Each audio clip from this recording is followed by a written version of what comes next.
5 stratégies pour se mettre en mouvement. Début d'année 2019, on passe à l'action. C'est maintenant que ça se passe. Avant ça, j'ai un commentaire de Véronique Como qui m'a laissé un partage qu'elle a fait sous la vidéo sur la bienveillance que j'ai tournée avec Micheline Bourque. Elle dit ceci: très intéressant sujet dans un monde où tout va souvent trop vite. Merci Zara. Oui, ça va vite, Véronique, et c'est totalement, en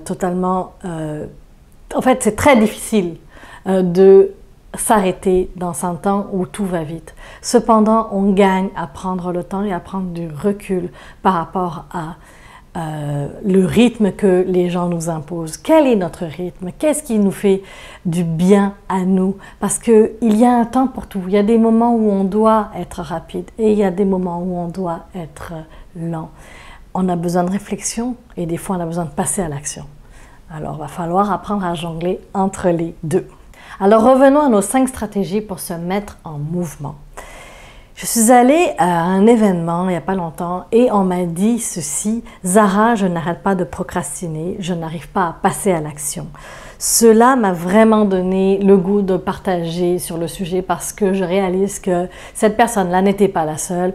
Mes clients me disent souvent qu'ils n'arrivent pas à passer à l'action et qu'ils procrastinent. D'ailleurs, c'est pour ça qu'ils viennent me voir. Et j'avais même fait une vidéo avec Stéphanie Milo qui parlait du passage à l'action. Donc, je t'invite à aller la chercher et la regarder. Alors, dans la vidéo de Stéphanie Milo, j'avais partagé à peu près une dizaine de points, si je me souviens bien. Aujourd'hui, je vais te donner 5 points. 5 points qui vont te montrer à quel point, en changeant déjà un élément, on peut commencer à se mettre en mouvement. Le premier point, c'est avoir des objectifs clairs. On sait souvent ce que l'on ne veut pas. On ne veut pas un boss tyrannique, on ne veut pas avoir une entreprise qui presse le citron, on ne veut pas avoir de conflits au travail, on ne veut pas ceci, on ne veut pas cela. En général, on sait ce que l'on ne veut pas. Mais qu'est-ce que tu veux? Qu'est-ce que tu veux? Commence par te poser cette question-là. Qu'est-ce que je veux dans la situation? Qu'est-ce que je veux au travail? Qu'est-ce que je veux voir arriver dans ma vie? Et cet objectif-là, il doit être clair devant toi. Inscris-le, écris-le. Ce n'est pas une phrase qui fait 3 km. Une petite phrase qui dit « Voilà ce que je veux dans ma vie ». Deuxième chose, c'est attendre d'être parfait avant de se lancer. Je donne un exemple. Un de mes clients me disait qu'il était en train de préparer un projet qu'il voulait soumettre à la direction. Et ça faisait maintenant 6 mois qu'il travaillait sur le projet et c'était pas suffisant, c'était pas parfait. Il restait beaucoup avec sa tête à peaufiner, à regarder, à vérifier s'il avait pensé à tout. Sauf qu'en le faisant tout seul, on n'a pas d'input de l'extérieur. On n'a pas peut-être développé des alliés pour pouvoir nous appuyer dans notre projet. Alors, au lieu de vouloir que ce soit parfait, pourquoi ne pas commencer à partager, à vérifier, à en parler et à regarder ce qu'on nous remonte comme information pour voir si ce que l'on a écrit fait du sens ou pas. À aller peut-être développer des alliés dans l'entreprise qui vont déjà nous appuyer dans notre projet quand on va aller le soumettre, qu'on a déjà des personnes de notre bord. Donc, il y a plein de manières de faire les choses, mais attendre que ce soit parfait t'empêche réellement d'avancer. Donc, si tu te vois là-dedans, réalise-le et parle-en, va chercher des inputs, va chercher un feedback de l'extérieur. Troisième chose, troisième élément, on a tendance à faire tout le temps. Et c'est vrai. Toujours un nouveau projet, il y a toujours un feu à éteindre, il y a toujours une personne à aider, il y a toujours quelque chose qui va se passer qui est toujours plus urgent, toujours plus prioritaire. Et on remet plus tard forcément ce que l'on a à faire. Et on est beaucoup dans le faire, on fait. Sauf qu'il y a un temps pour tout, tu le sais maintenant. Tu gagnes à prendre du recul, tu gagnes à regarder ce qui est là devant toi avant de prendre des décisions. Parce que quand on est dans le faire tout le temps, on n'écoute pas notre petite voix intérieure, on n'est pas dans notre intuition. Et comme tu le sais, on passe avec moi, en tout cas pour si tu me suis depuis un moment, tu le sais qu'on n'est pas dans le faire et dans le avoir en premier. On est dans l'être. Quel est mon besoin essentiel? Qu'est-ce que je veux passer comme information?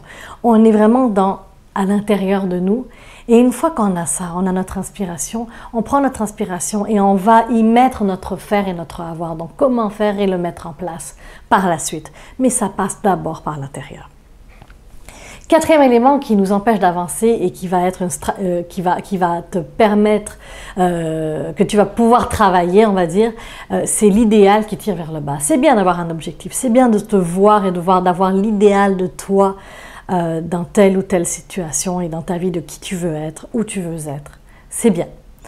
Cependant, c'est cet idéal, c'est cet objectif te tire vers le bas et te fait voir juste le verre à moitié vide, te fait voir que combien tout le travail que tu as à faire et que tu ne l'as pas fait encore, c'est sûr que ça va être difficile, c'est sûr que ça va être fatigant. Donc, réalise qu'arrive un moment où tu dois mettre un holà à cet idéal. S'il te draine vers le bas, l'idéal est toujours bon d'avoir des objectifs. Oui, c'est important, c'est the sky is the limit, on peut créer sa vie, oui. Mais si tu vois que ça te draine parce que tu vois que les résultats ne sont pas là et que tu te tapes dessus parce que tu n'as pas eu les résultats escomptés à chaque fois que tu mets tes actions en place, ben là, ça te tire du jeu. Et c'est là que je te dis attention parce que ça ne te permet pas de continuer à passer à l'action. 5. Remettre tout à plus tard. Écoute, on remet souvent plus tard parce que l'on a peur de quelque chose. Pourquoi tu remets à plus tard? Réponds à cette question. Ça fait combien de temps que tu remets à plus tard ton projet? Tu as peur de quoi? Parce que des fois, par exemple, je vais te donner l'exemple d'une de mes clientes qui veut appliquer dans des postes plus élevés, mais n'ose pas. Et ça fait 2 ans qu'elle se dit « Ah, ce poste-là, il est parfait, il est pour moi », mais elle n'applique pas et elle le regarde passer à chaque fois. Il y a des peurs, la peur de ne pas y arriver, la peur de ne pas être à la hauteur. Qu'est-ce qui est là? Va regarder ça. Alors, je te demande maintenant, c'est à ton tour de me parler. Qu'est-ce qui fait écho à toi? Qu'est-ce que tu vis actuellement, que tu sens que c'est ça, Zara, c'est ça qui fait que je procrastine, c'est ça qui fait que je n'arrive pas à passer à l'action. Et je t'ai donné des outils pour passer à l'action entre-temps. Donc oui, je t'ai donné les freins, mais je t'ai donné les outils pour chacun des freins que je t'ai donné. Je t'ai donné des stratégies. Donc, est-ce que c'est parce que tu n'as pas d'objectif clair? Donc, va te trouver un objectif clair. Est-ce que tu attends toujours le meilleur moment et que tout soit parfait? Parce que ça, tu dois pouvoir faire différemment. Est-ce que c'est l'idéal qui te tire vers le bas? Réalise-le et prends action. Est-ce que c'est parce que tu remets toujours à plus tard? Ben, réalise-le aussi. Qu'est-ce qui te fait peur? Et l'autre point, c'était est-ce que tu fais tout le temps? Parce que des fois, quand on fait tout le temps, on n'a pas le temps de respirer, de réaliser ce qu'on a besoin. Donc, prends le temps. Quelle stratégie tu vas utiliser dans ce que tu vis? Dis-moi.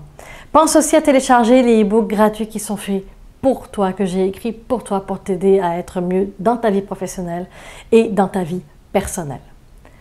La semaine prochaine, on va parler de oser dire ce que tu penses au travail, comment faire et surtout, est-ce qu'on peut tout dire au travail? Bye!